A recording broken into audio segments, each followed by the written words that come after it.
જય શ્રી કૃષ્ણ મિત્રો, સ્વાગત છે તમારું યુટ્યુબ ચેનલ કલ્ચર સાહિત્યમાં। જો આપ ચેનલમાં નવા હોય તો ચેનલને લાઇક, શેર અને સબસ્ક્રાઈબ જરૂર કરજો, જેથી આવનારા વિડીયોની અપડેટ આપ સુધી પહોંચી શકે। ધન્યવાદ। આ વિડીયોમાં આપણે અષાઢ મહિના વિશે વાત કરવાની છે। અષાઢ મહિનો ખૂબ જ પવિત્ર મહિનો છે।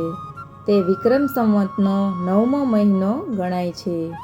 અષાઢ મહિનો એટલે ઋતુ પરિવર્તનનો સમય છે। વર્ષા ઋતુનું આગમન એટલે અષાઢ મહિનો, ઉનાળાનો અંત અને વરસાદની શરૂઆતનો સમય એટલે અષાઢ મહિનો। આ અષાઢ મહિનો ખેડૂતો માટે વાવણીનો જાણે કે ઉત્સવ લઈને આવે છે। ધરતીને લીલીછમ કરવાનો સમય એટલે અષાઢ મહિનો। વળી આ મહિનામાં આધ્યાત્મિક સાધનાનો સમય પણ શરૂ થાય છે। તહેવારોની હારમાળા અષાઢ મહિનાથી જ શરૂ થઈ જાય છે। જેમ કે દેવસયની એકાદશી, ગુરુ પૂર્ણિમા, ભડલી નવમી, અષાઢી બીજ, રથયાત્રા, ગૌરી વ્રત, જયા પાર્વતી, એવ્રત જેવ્રત, દિવાસો વગેરે જેવા પવિત્ર તહેવારોની હારમાળા શરૂ થાય છે। અષાઢી વાયરે ઝૂમીને મહેકતું મારું મન, મોર બનીને ભીની માટીમાં ટહુકતું મારું મન, ભીની હથેળીએ વરસાદી બૂંદોને ઝીલતું મારું મન, ભીતર ને ભીતર મને ભીંજવી જતું અષાઢી જળ। આ અષાઢ મહિનો એ આકાશમાં વાદળોની હારમાળાને લઈને આવે છે। ઘણા સમયથી તરસી ગયેલી આ ધરતી પર પોતાનું જળ વરસાવીને તેને તૃપ્ત કરે છે અને ધરતી પર રહેલા મનુષ્યો તેમજ ખેડૂતોમાં પૂરો જોશ પૂરે છે। અઢળક નાના છોડ અને વૃક્ષોમાં નવી કૂંપણો ફૂટે છે।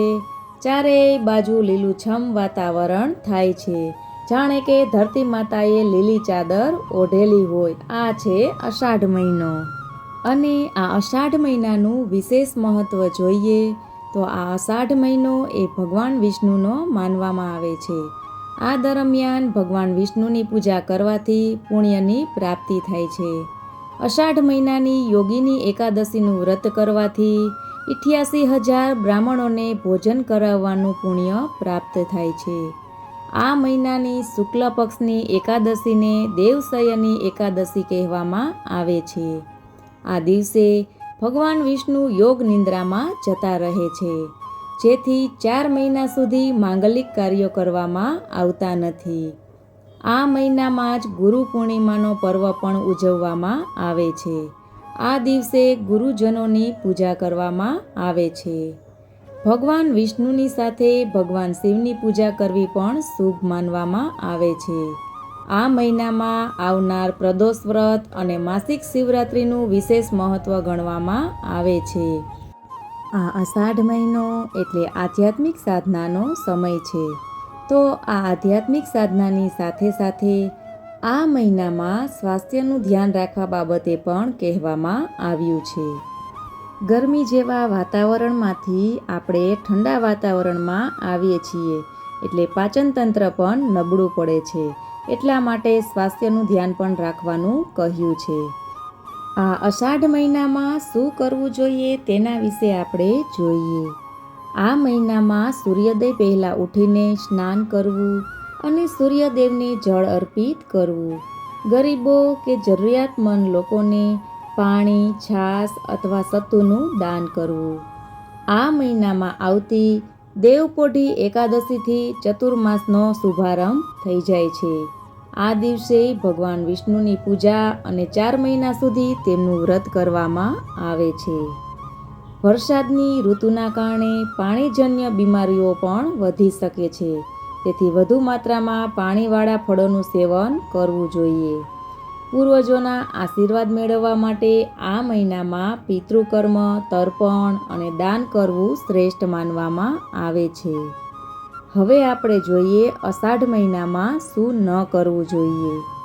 આ મહિનામાં પાચનતંત્ર નબળું હોવાથી બહારનો કે વાસી ખોરાક ખાવાનું ટાળવું જોઈએ।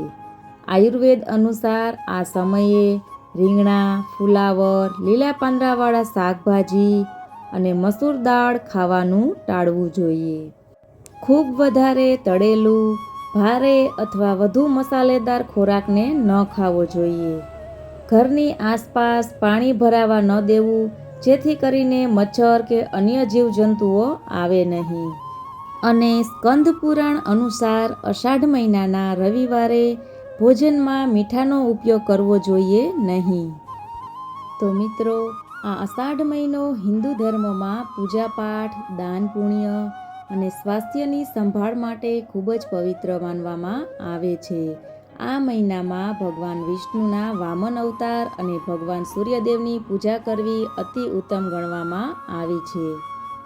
અષાઢ મહિનાની ખૂબ ખૂબ શુભકામનાઓ મિત્રો. વિડીયોને શેર અવશ્ય કરજો. ધન્યવાદ.